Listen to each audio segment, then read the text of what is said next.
Joining us now live is former Speaker of the House, Kevin McCarthy. Mr. Speaker, thank you so much for being here. We appreciate it. Talk to me about last night. You were here. You had a chance to speak with the president as well, as I understand, the former president. When he walked in and you saw him with that bandage on his ear, what went through your head? I tell you what, it's amazing that he's even alive.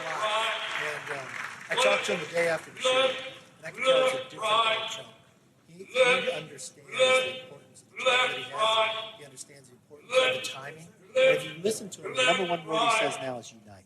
How do you unite the nation? And I will tell you, I've been to a lot of conventions. This is the most united Republican convention. You just go back 8 years ago, you had Senator Lee and Senator Ted Cruz. Why do you think it's united? I think a number of different things. You have Nikki Haley, Ron DeSantis tonight. I think they look at how far Biden's policies have gone. The open borders, the inflation, the 13 Gold Star families in Afghanistan. You've been through something that we just watched over the weekend as well. I think people now know that this is bigger than themselves, that they've got to find a way to work together if they want to win. Former Speaker, I hear you say this, but I also know the experience you had with your Republican colleagues in the House. How is that different than what you're seeing here? I mean, it felt like it wasn't united. Well, remember, that was just 8 Republicans and all the Democrats. So 96% of the Republicans all in the same place. That's more united than the Democrats are right now. They don't want the president, Biden, to be their nominee.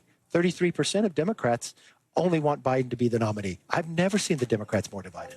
And remember, the only reason Matt Gaetz did a motion to vacate is because he had an ethics complaint paying an underage woman, and he wanted me to stop it. You have gone at it with Matt Gaetz. This incident happened earlier, I think today, on the convention floor. Let's roll that video. Tonight, are you speaking? Are you speaking tonight?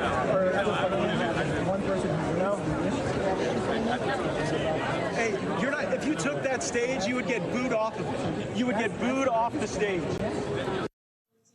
So, first question. Obviously, you never want an interaction like that, especially an interaction like that in front of media cameras. What do you have to say to Representative Matt Gaetz? I think it shows exactly who Matt Gaetz is. Do you think you'd get booed off stage if you spoke here tonight? Not at all. You would not, because you still have a relationship with the president. You still talk to him. Very close, yes. Why do you think he had to do something like that? Who?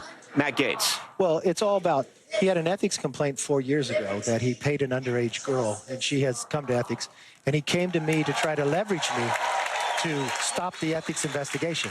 That's illegal. I'm not doing that. If I had to lose my job over holding up the law, he tried to utilize that I kept government open. Think about that.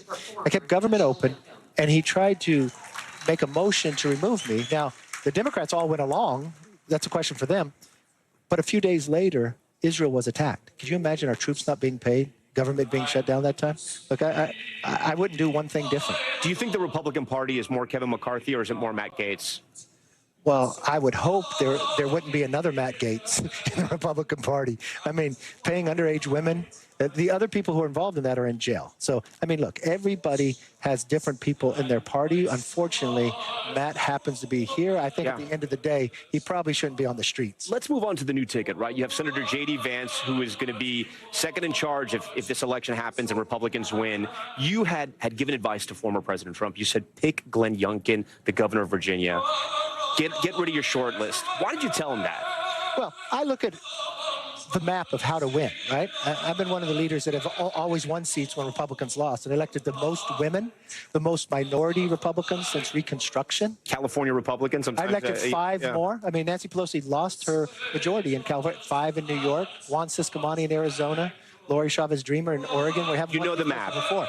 So he's got to win one of the 3, Michigan, Wisconsin, or Pennsylvania. He can win Virginia, too. And Glenn Youngkin is very popular. Think about it. He really got the Republicans on the whole issue of education. He stuck that nerve, and I think that'd be a great combination. Remember, you've got to put a team together. There's probably a place for Glenn in here. There's a lot of great people to run. Don't get me wrong, J.D. Vance is an excellent choice. J.D. Vance is going to do very well. To your point, what does Senator J.D. Vance add to the ticket? Well, he's got youth. But he also adds something different, right? Raised by his grandmother. His mother had addiction problems. You tap something different than politics. Join the Marines. Tapped into this hillbilly, something of these voices that haven't been heard before. So that's a whole, that's outside of a party. And that's unique. But does it expand, your base? Does it get you more votes anywhere? Well, you know, there's been studies done. Really picking a vice president doesn't matter anymore. And I would say in this election, it didn't matter. Yeah, except for what happened on Saturday, though. right? It doesn't matter. This is a race between President Trump's policies and President Joe Biden. Yeah. You addressed the convention in 2016. I've done for the last 4 years. Yeah. What do you think the message to Republicans should be and the Americans tuning in tonight? Well, I think what they should see is this new Republican Party, that they're going to tone it down. They're going to focus on the problems that we have, make it about policy.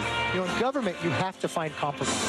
And you got Nikki Haley, Ron DeSantis, amazing Republicans out there doing an amazing job. That this party is more united. But you may not be a Republican. You may have never had voted for us. But you know what? Maybe even voted against Trump. There's a place in this party for the Democrats have a problem right now, right, where President Biden, the incumbent, is staying put. He says he wants to run again. He told our Lester Holt as much yesterday. But then there are House Democrats that are going around talking to donors, talking on background to reporters, saying they want him to go. What are they seeing that maybe the American public hasn't seen yet in the poll? I don't know, because I've been talking about this for the last year. Joe Biden is not up to the job. You know, it's not just those in Congress. Only 33% of Democrats support Joe Biden for president. They want somebody else on the ticket. And these in Congress right now, these Democrats, they're actually making the contest even harder for Democrats. But why are the national polls, and even some battleground polls, why are they still sort of razor tight? It's going to be tight. We're a divided nation. When Joe Biden won 4 years ago, he only won by 48,918 votes, and he had a favorability rating of plus 10. He's minus 18 today. This day, 4 years ago, Joe Biden was leading by 8.2%. So it is a much different place because people now see the policies. It's unusual to have one president that served and another current president. So you have memory that you know the border's secure. We didn't have inflation. Yeah. We didn't have 13 Gold Star families. We didn't have 5 embassies evacuated. North Korea was no longer testing its missiles. You didn't have this axis of evil of China, of Russia, of Putin, and North Korea and Iran. Do you think he stays the nominee? Yes. You do? You don't think Democrats are going to be able, the ones that want to get rid of him will be able to get rid of him? The only person that can determine whether he's the nominee is himself. Thanks for watching. Stay updated about breaking news and top stories on the NBC News app or follow us on social media.